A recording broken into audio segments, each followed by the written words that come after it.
In this video, I'm going to be showing you how to write a really good guitar solo. How much theory do you actually need to know? And does it matter if you actually follow outlines, or is improvising better?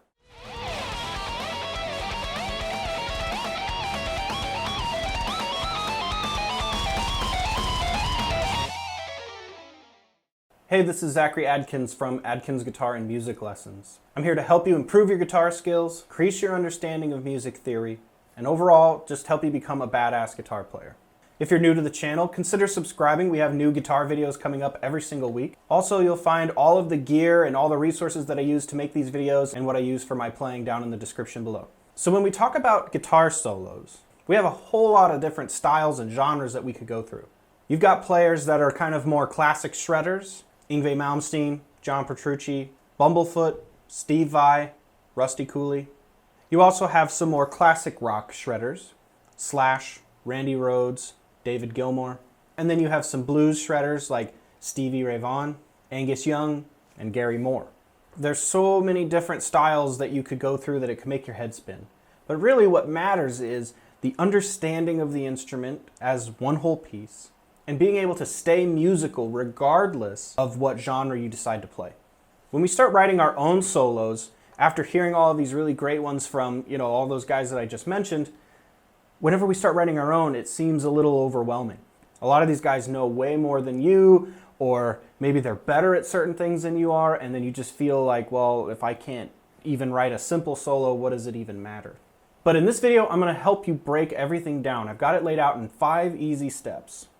Before we get started, if you do want to take your guitar playing up to that next level, consider purchasing my book, Guitar Efficiency. It's 160 plus pages of guitar exercises, warm-ups, music theory, all that great stuff. And then in the back, it's also got a 52-week journal so you can mark your progress throughout the whole year. In this book, I go over everything that you'll need to know, all the different techniques, and then all the different scales, modes, arpeggios that you need to learn in order to improve your soloing. Also, before we get started, I want to do a quick shout out to my student and subscriber, Mike Stone. He can tell you exactly how much this book has improved his playing and also his overall understanding of the guitar. I'm definitely proud of his progress, and it's really only just the beginning. There's so much more to learn, and I think he's going to do a great job. Let's get into how to write a great guitar solo. Step 1. You have to know the genre that you're playing in. This seems maybe a little bit obvious at first, but I have seen thousands of times where we have a solo going on over, let's say, some kind of classic strum, like a classic, maybe a 12-bar blues, or some kind of, jazz chord progression, a 2-5-1. And then you get guys that want to sit here and play all these notes. And I think a lot of us are guilty of that at first, especially when we start understanding the speed and dexterity and we start getting really good at it. But that doesn't really create a good soloing environment. If you are writing a solo that is for blues, then there are certain elements that go along with the blues that work really well. You got things like pentatonic, you've got the Dorian mode, you've also got the flat 5, so the blues scale in general, right? The blues scale. So there's all these different things that you can add, and I'm not saying that you can't play fast or that you can't just shred over some of these solos every now and again, but it needs to be in context of the song. On the opposite side of that, if you've got this really great thrash song and it calls for this really epic fast solo, and then you try to play a melodic bluesy riff over it, sometimes it can work, sure, but a lot of the times you've set up this scenario where you're going to be playing really fast, and then you let it down. So again, if we're playing something like this,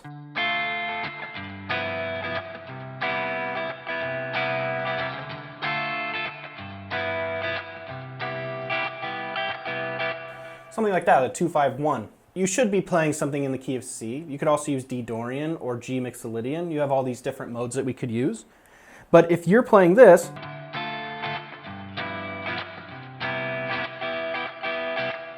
and you start going,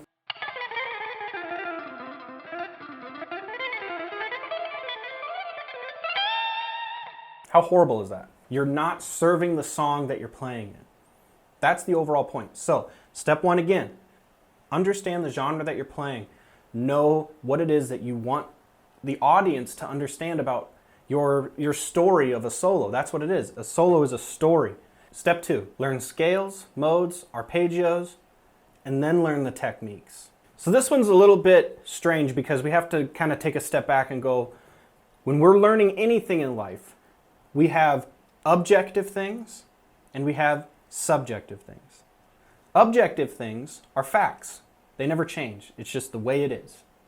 Subjective is an opinion. So you can have an opinion about something, but that doesn't necessarily make it right or wrong. There could be multiple ways to implement the same actions. For example, if you're going to learn what an arpeggio is, right, a chord broken up into its individual parts, if you're going to learn that, that's fine, but don't think that sweep picking is the only way to accomplish an arpeggio.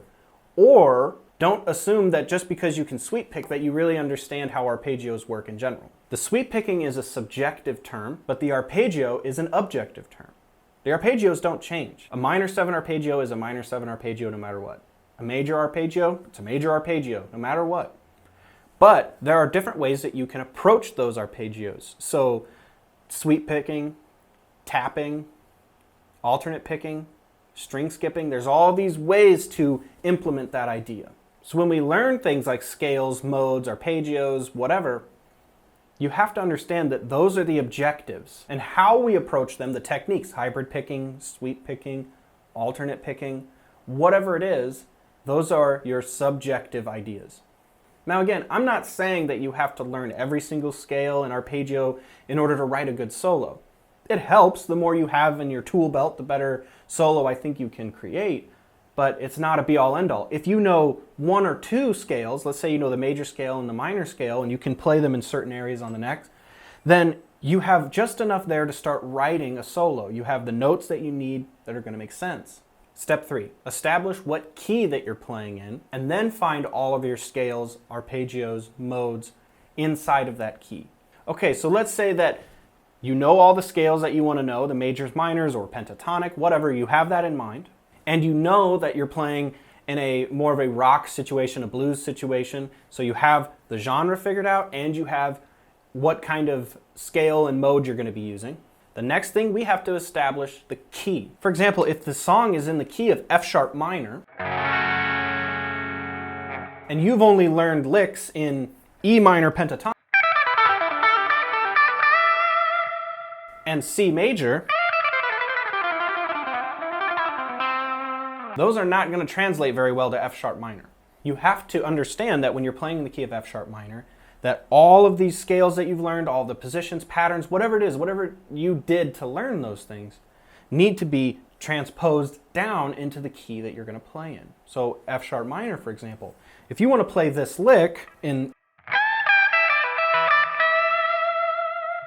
you got to know, if I want to play in F sharp minor,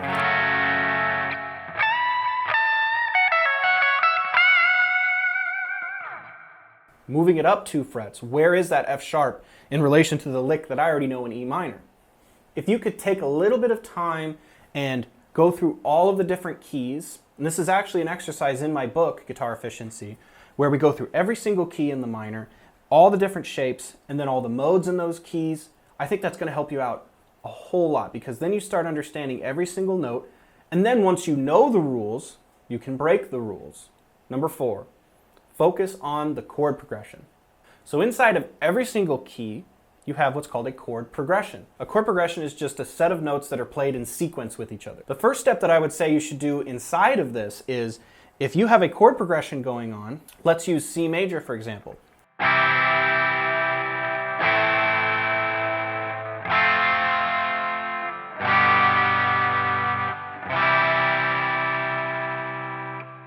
It's definitely a cheesy backtrack, but the point is that, okay, we've established the key of C major. Okay, we know all of our scales in C major. We know A minor pentatonic. Maybe we know a D Dorian. We have this chord progression of a C major, then an A minor, an F, and a G. What this is it's a 1, 6, 4, 5 chord progression. When we play this C chord, maybe for that one, we're going to play the C major scale. Pretty traditional. When they hit the A minor, maybe we'll go to the A minor pentatonic. So now you've actually shifted away from just one position. You have 2 positions that you can play in, A minor pentatonic, C major. On the F chord, maybe we go back to C major, Or if you know that the fourth mode is the Lydian mode, you can come up here and play an F Lydian. So the 5 chord G always wants to bring us back to that 1 chord. 5 to 1 is a very strong pull, right? So that's something that we could probably maybe throw in like an A minor blues scale because it's got a lot of tension to it. And it brings us right back to C. There are so many different instances of chord progressions and they don't always follow a 1, 6, 4, 5. But if you know what the progression is, then you can make some educated decisions about, am I going to play in just the C major, or am I going to play in A minor, or am I going to add some extra modes that maybe I've learned, and then we can progress from there.